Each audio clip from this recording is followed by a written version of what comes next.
Hello and welcome back to the Tao Te Ching. Today we're going to work on verse 3 and hopefully I'll have somebody else coming along to help me. Not sure where he is or where he's at, but hopefully he'll show up. Is there any Cadens around here? Oh, there you are in the magic rolling chair. Come on up to the party, buddy.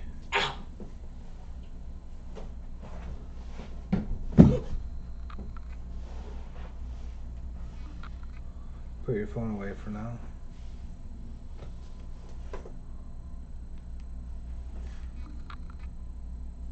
I should probably turn my phone down too, huh? Coronavirus turning us into... Dude, turn off TikTok. I know. I just did.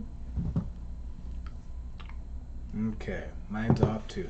Alright everybody, Caden's back with us again. What are we working on, Caden? Huh? What? What are we working on besides your attitude? Who has a worse attitude than No, me? I meant your attitude you were just having. Third verse and whatever. And whatever. What I is don't it? know what it The is. Tao Te Ching. The Tao Te Ching. There you go. Third verse. And again, we're reading our verses from Dr. Wayne Dyer's Living the Wisdom of the Tao. It's a great little book. Gives you a little thought of the day to go with it. So, today the third verse. Putting a value on status will create contentiousness. If you overvalue possessions, people begin to steal. By not displaying what is desirable, you will cause the people's hearts to remain undisturbed.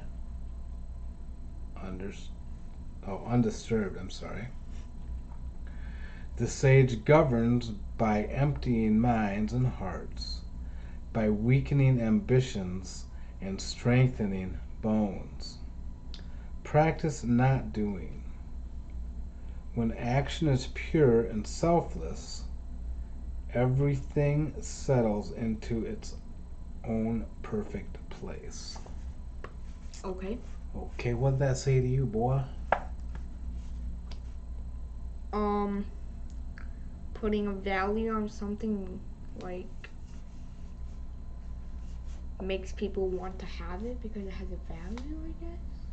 Right, well, like the first one, putting a value on status will create contentiousness.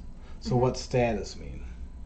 Like the point, like how good you are or something. Right, like being famous or Yeah. being the smartest guy in the room, Yeah. right? Yeah. So if you put like some value on that, like, oh, that's great to be that way, then other people are going to become contentious about it, right? Right. So you're going to create a rift, right? And if you overvalue possessions, people begin to steal, right? So it doesn't mean that possessions don't have a value. This book has a value. It costs something, and not only did it cost something and it has a monetary value, but it has valuable information, so it has another form of value, right? But if you say, oh, this is worth so much and this is the most important thing in the world and you don't have it, I have more than you, then people are going to start like, oh, I'm going to get some of that, however I have to get it, right?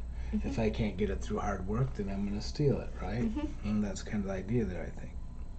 By not displaying what is desirable, you will cause the people's hearts to remain undisturbed. So, even if you, what do you think that means? Like if you don't disturb them, the world is going to be more peaceful or something. Right? Yeah, I think you're onto something. So, by not displaying what's valuable, right? Yeah. Desirable, rather. Yeah. So if you're not running around saying, look at me, look at all my Like gold. people wouldn't steal and then it would be more like peaceful. Right. So, right. And it's not so much, they're not necessarily talking about stealing here, but you'll cause the people's hearts to remain undisturbed. So even if you have, you've worked hard and you've gotten a lot of things, if you're not running around flaunting them to everybody, then everybody else isn't going to be like, oh, I wish I had that. What do I don't have that. My life is not as good as his, right? Mm-hmm. Because everybody kind of catches themselves in that trap sometimes, right? Mm-hmm. Oh, that job seems better than mine. Oh, his car's better than mine, right? Mm-hmm. So if you're not flaunting that stuff, people won't get so disturbed by it, right? Mm-hmm. That's sad.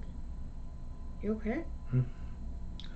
The sage governs by emptying minds and hearts, by weakening ambitions and strengthening bones.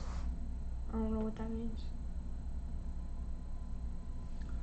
Well, it's saying that the sage governs by emptying minds and hearts Mm-hmm.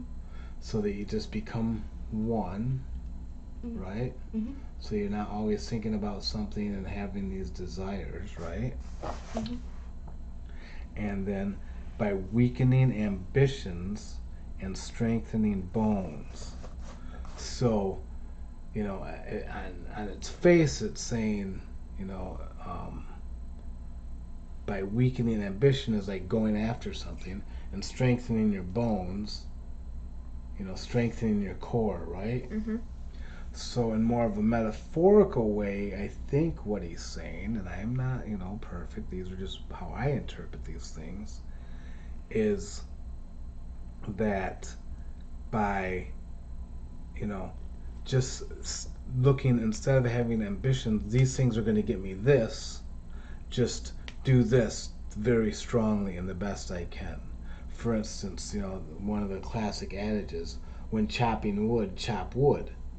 So, say I'm a lumberjack and I'm going to make a lot of money chopping wood, right? Mm-hmm. But all I do right now, instead of while I'm chopping wood thinking about, oh, I got to get 50 pieces of wood chopped so I can get all that gold, I just chop wood. And I become a great wood chopper. At the end of the day, I'll have lots of wood chopped. But I'm not thinking about the end of the day. I'm just focused on that wood I'm chopping right now. Mm-hmm. So that's strengthening my bones and making me strong and making me good at this without focusing on what's to come, right? Without that ambition. It doesn't mean you shouldn't plan and stuff. And then, practice not doing. When action is pure and selfless, everything settles into its own perfect place. So what do you think that it means by when action is pure and selfless, everything settles into its own perfect place? I don't know.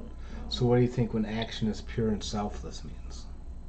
Like, when you take action, I don't know. Well, I think what it probably means is when you're doing something or thinking about something or working on something, you're just doing it to do the work on it right now without worrying about what you're getting out of it. Mm-hmm. All right? You're just doing it for the work to be done. Right. And the work that's in front of you, regardless if what that work you're doing is going to get you a benefit, or you might be mowing the neighbor's lawn because it's a little old lady who can't get out and mow her lawn anymore. Mm-hmm. Right? So you're doing that for her, but all you're focusing on is doing the best job you can do to mow that lawn, right? Right. So you want to make her lawn just as beautiful as you'd want to make your lawn. Yeah. Right? Uh-huh. You're not going to rush her like, oh, I'm doing this for free for that little old lady. I'm glad to help her, but geez, I just got to get done as fast as I can. Doesn't matter how good the job is, right? Mm-hmm. You do just as good a job on that lawn as you would on your own. Does that make Right. sense? Mm-hmm. So that's being, doing it pure and selfless. And then everything settles into its own perfect place. So, like, everything is in its own place? Well, it doesn't mean that literally, your guitar's on its stand so it's in its place, right? Mm-hmm. It goes back to that, not, just like yesterday when we were talking about the tennis match and just focusing on playing the best tennis again, and then the result will be the result, right? Mhm. So if, or just like the example of the guy chopping wood, right? Uh-huh.